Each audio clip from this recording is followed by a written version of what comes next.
ఈ యూత్ అంతా ఈవెన్ మధ్యతరగతి స్త్రీలు, అగ్రకుల స్త్రీలు కాదు దేశం ఎటో పోతున్నది. అంతకుముందు వీళ్ళు పాకిస్తాన్ మీద యుద్ధం చేసి దాన్ని ఓడిస్తామని చెప్పారు. కానీ ఎప్పుడైతే కార్గిల్ మొదలైందో పాకిస్తానుడు మొత్తం ముస్లిం దేశాలను తన వైపు తిప్పుకొని, చైనాను తన వైపు పెట్టుకొని, అమెరికాను తన వైపు పెట్టుకొని యుద్ధం విడ్రా చేసే పరిస్థితి వాడు తెచ్చాడు. అంటే కాంగ్రెస్ ఉండంగా మేము హీరోయిలమని పవర్ బయట నుంచి అన్నోళ్ళు ఆ యుద్ధంలో హీరోయిజం చూపెట్టగలగలే. ఇందిరాగాంధీ చూపెట్టిన హీరోయిజం లేదా లాల్ బహదూర్ శాస్త్రి చేసిన యుద్ధం అది ఏం రాలే, విడ్రా చేసుకొని వచ్చేసారు. ఇవన్నీ గత కొంతకాలంగా ఓహో ఇది కేవలము బడ్జెట్ మనీని అంబానీ, ఆదానీ వాళ్ళ మిత్ర బృందాలకు, పెద్ద ధనవంతులకు మార్చి విద్యా వ్యవస్థల్ని కంప్లీట్గా విద్యా వ్యవస్థలు ఏమైంది? గత 12 ఏళ్లలో మొదటి 5 ఏళ్ళు ఎడ్యుకేషనల్ ఇన్స్టిట్యూషన్లో ఆర్ఎస్ఎస్ వాళ్ళు ఉద్యోగాల్లోకి రాలే. వైస్ ఛాన్సలర్లు కూడా పాతోళ్ళు కొనసాగారు, ఎట్లాగైతే గవర్నర్లు పదవులు అయ్యేంత వరకు కొనసాగించారు. కానీ 2019 ఎన్నికల తర్వాత క్రమంగా మొత్తం కేంద్ర విద్యా సంస్థలన్నీ ఆర్ఎస్ఎస్ ఐడియాలజీతో ఉన్న వాళ్ళ చేత ఆక్రమింపజేశారు. చేసి ఏం చేశారు? 21వ శతాబ్దంలో ఈ జెన్జీ అంటే చాలామందికి తెలియదు ఇది ఏంటిది అని. జెన్జీ అంటున్నారు. జెన్జీ అంటే ఏంది అంటే అమెరికా నుంచి వచ్చింది. ఇది 1997 2012 మధ్య పుట్టిన న్యూ జనరేషన్ యువత. ఇది 21వ శతాబ్దపు యువత. ఈ యువత సెల్ ఫోన్లతో సహా పుట్టింది. పుట్టి ఇది పాత ఆలోచనలకు అనుకూలంగా బతకగలిగే యువత కాదు. అంటే 97 ఏళ్ళకు ముందు పుట్టిన వాళ్ళు ఇప్పుడు 30 ఏళ్ళు దాటి ఉన్నారు. అభిజిత్ కంటే కొద్దిగా పెద్దోళ్ళు వాళ్ళు. అభిజిత్ నుంచి కిందికి ఉన్న వాళ్ళంతా జెన్జీనే. ఈ జెన్జీ అనే దానికి అభిజిత్ భారతీయ సంస్కృతిలో దళిత దృక్పథం నుండి మేమంతా కాక్రోచులమే, నువ్వు పారాసైట్ అంటున్నాం కదా, మేము లేజీలమే, కానీ 24 గంటలు పనిచేస్తాం. బ్రాకెట్లో రాశాడు ఆయన మేనిఫెస్టోలో, మేము లేజీనే అని ఆయన పిలుపునిచ్చాడు. మన మేనిఫెస్టో ఏంది? మొత్తం డెమోక్రసీని కాపాడాలి, తర్వాత ఎడ్యుకేషన్ సిస్టాన్ని మొత్తం రిఫార్మ్ చేయాలి, మనము సోషల్ మీడియాలో నిద్రపోకుండా పనిచేయాలి. మనం లేజీ కదా, మనం నిద్రపోకుండా పనిచేయాలి. ఎలక్షన్ కమిషన్ను మానిటర్ చేయాలి, దాన్ని రిఫార్మ్ చేయాలి, డెమోక్రసీని కాపాడాలి, ప్రజాస్వామ్యము అంబేద్కర్ తన సింబలు, కాన్స్టిట్యూషన్ తన సింబలు, డెమోక్రసీ తన వ్యవస్థ, వీటిని పెట్టి ఒక మేనిఫెస్టో డిక్లేర్ చేశారు. దానికి బీజేపీలో ఉన్నోళ్ళు కూడా ఓటేశారు. ఆ మేనిఫెస్టోకు బీజేపీలో ఉన్న సపోర్టర్స్ ఇప్పుడు చాలామంది మిడిల్ క్లాసులు, అగ్రకులాలలో 90% బ్రాహ్మణ్, బనియా, కాయస్థ, ఖత్రీలు. కానీ నీకు దేశం మొత్తం మీద మొన్న ప్రొటెస్ట్కి వచ్చిన అమ్మాయిలలో శర్మలు, బ్రాహ్మణ అమ్మాయిలు, హైదరాబాదులో కేటీఆర్ మీటింగ్లో టీషర్ట్ వేసుకొని ప్యాంటు మీద ఇన్షర్ట్ వేసుకొని మా తల్లిదండ్రులు బీజేపీ ఓటర్లే కానీ నేను దాన్ని లెక్కే చెయ్య అని ప్రకటించిన అమ్మాయి ఉంది. ఆ ఫోటో చూడు నువ్వు. ఆమె చాలా హై కాస్ట్ నుంచి, వాళ్ళ హై క్లాస్ నుంచి వచ్చిన అమ్మాయి. ఎందుకు అట్లా మాట్లాడింది? విద్యా వ్యవస్థను వీళ్ళు ఎట్లా నడుపుతున్నారో వాళ్ళకి అర్థమైంది. వీళ్ళు ఏం చేశారు? కాన్వకేషన్స్ జరిగినప్పుడు యూనివర్సిటీలలో అమ్మాయిలు చీరలు కట్టుకోవాలి, గాజులు పెట్టుకోవాలి. ప్రకటన ఇది ఢిల్లీ యూనివర్సిటీ స్మృతి ఇరానీ ఉండంగా నుంచి ప్లాన్ చేశారు. అబ్బాయిలు దోతులు కట్టుకోవాలి, లాల్చీలు వేసుకొని పంచెలు వేసుకొని వచ్చి కాన్వకేషన్. అంతకుముందు కాన్వకేషన్ అంటే ఏంది?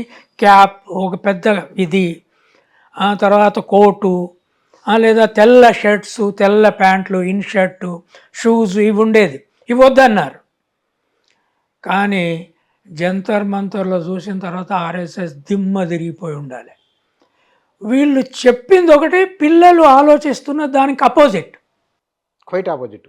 వీళ్ళు త్రేతాయుగ సంస్కృతిని పరంపర అన్నారు.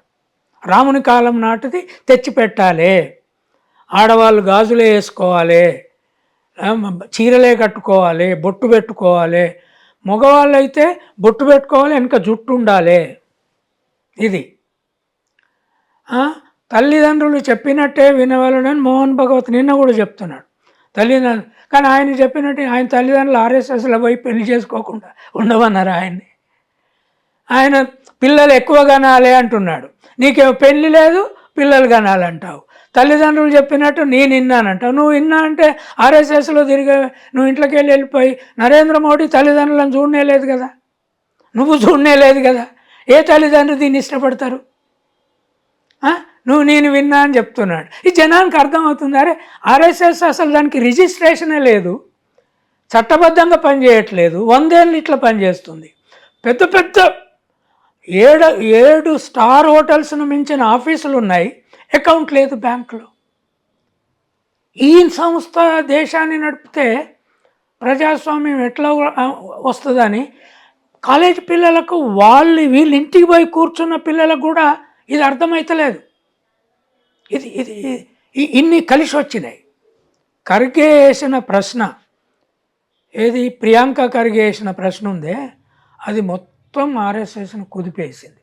అంతకుముందు చిదంబరం అడగలే, మన్మోహన్ సింగ్ అడగలే, ఇందిరాగాంధీ అడగలే, నెహ్రూ అడగలే మీరు రిజిస్టర్ చేసుకోండి అని.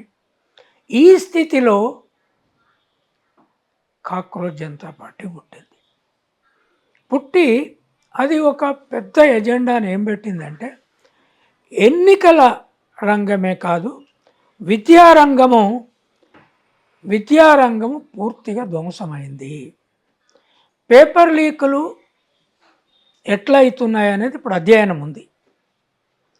పేపర్ లీకులు అంతకుముందు రాష్ట్రాలలో జరుగుతున్నాయి, కానీ కేంద్ర ప్రభుత్వము కింద ఉన్న ఐఐటీలు, ఐఐఎంలు, తర్వాత సెంట్రల్ యూనివర్సిటీసు, వాటికి జరిగే ఎంట్రన్స్లు కేంద్రీకృత ఎంట్రన్స్లు లేవు.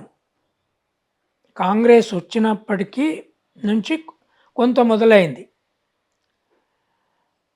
కానీ వీళ్ళు ఏం చేశారు, మొత్తం ఇంజనీరింగ్ను ఢిల్లీ గవర్నమెంటే ఎంట్రన్స్ కండక్ట్ చేస్తుంది, ఎగ్జామినేషన్.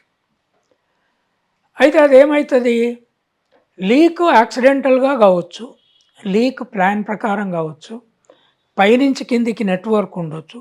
రాష్ట్రంలోనూ ఒక యూనివర్సిటీ ఒక ఎంట్రన్స్ కండక్ట్ చేస్తే లీక్ అయితే అది అక్కడికి ఉంటుంది, ఆ రాష్ట్రానికి సమస్య అవుతుంది. ఆ లోకల్ ఎడ్యుకేషన్ మినిస్టరు, కేంద్రం అంతా కదలాల్సిన పని లేదు దానికి. కానీ నువ్వు ఎప్పుడైతే జీని సెంట్రలైజ్ చేసావు, యూజీసీని చేతిలో పట్టుకొని, ఆ తర్వాత ఎంట్రన్స్ ఎగ్జామినేషన్ కండక్ట్ చేసే ఒక సంస్థను పెట్టి దాన్ని సెమీ ప్రైవేట్ ఆర్గనైజేషన్ చేసావు. తర్వాత ఈ లోపల కోచింగ్ సెంటర్లు, మొత్తం ఇండస్ట్రీ నెట్వర్క్ అనుబంధ కోచింగ్ సెంటర్లు వచ్చినాయి. ఈ ఇండస్ట్రీ నెట్వర్క్ అనుబంధ కోచింగ్ సెంటర్లతో పాటు అంబానీ, ఆదానీ, వేదాంత, కిర్లోస్కర్, గోయంకలు వీళ్ళందరూ పెద్ద పెద్ద ప్రైవేట్ ఇంజనీరింగ్ కాలేజీలు నడుపుతున్నారు. వాటన్నిటికీ ఎగ్జామినేషన్కి అడ్మిషన్ సోర్స్. దాంట్లో అడ్మిషన్ కావాలన్నా ఎగ్జామినేషన్లో పిల్లలు మార్కులు సంపాదించాలి. సో ఆ నెట్వర్కే పేపర్ లీక్ స్ట్రక్చర్ను కూడా తయారు చేసుకుంటుంది.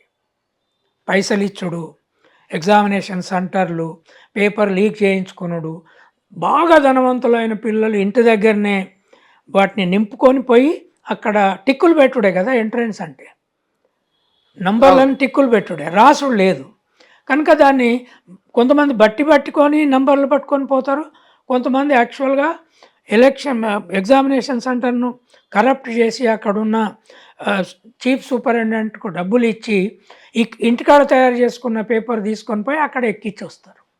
ఇది తయారు చేశారు. ఇది పైనుంచి కిందికి నడుస్తుంది. బీజేపీ వచ్చిన తర్వాత చాలా స్ట్రక్చరల్గా నడుస్తుంది.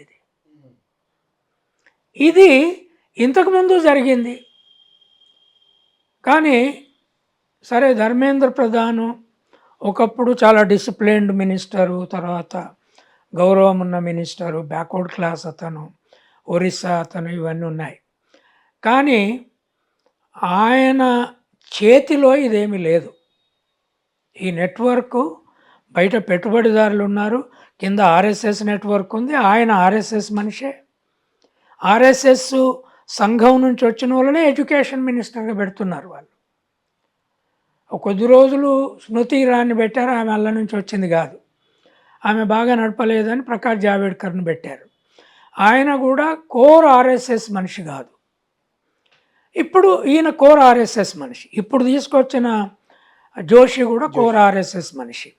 వీళ్ళని పెట్టి ఎందుకు నడుపుతున్నారు? మురళీ మనోహర్ జోషి ఎడ్యుకేషన్ మినిస్టర్ ఉండే వాజ్పేయి పీరియడ్లో. ఎందుకంటే ఆర్ఎస్ఎస్ నెట్వర్క్ ద్వారా మొత్తం యూనివర్సిటీ ఎడ్యుకేషన్ మార్చాలనేది కాదు వాళ్ళ ఆలోచన. యూనివర్సిటీల ద్వారా దేశాన్ని వాళ్ళ కంట్రోల్లోకి తెచ్చుకోవాలనేది. ఇది కేవలము జనరల్గా ఇప్పుడు ఈటల రాజేందర్ బీజేపీకి పోయిండు. ఆయన రేపు కేంద్రంలో మంత్రి అయితే ఎడ్యుకేషన్ ఇవ్వరు. ఏదో ఒకటి మామూలుగా బయట నడిపేది కల్చర్తో సంబంధం లేని ఇస్తారు. ఏదో నువ్వు ఒక ఇండస్ట్రీలకో లేకపోతే గన్నులకో గిన్నులకో లేదా మైన్స్కో ఏదో అసిస్టెంట్ మినిస్టర్ కావచ్చు. కానీ ఇది కల్చర్ కదా. ఇది మొత్తం వ్యవస్థను, విద్యారంగాన్ని షేప్ చేసుకోవాలి. వాళ్ళ రిక్రూట్మెంట్లు ఇక్కడే ఉంటాయి.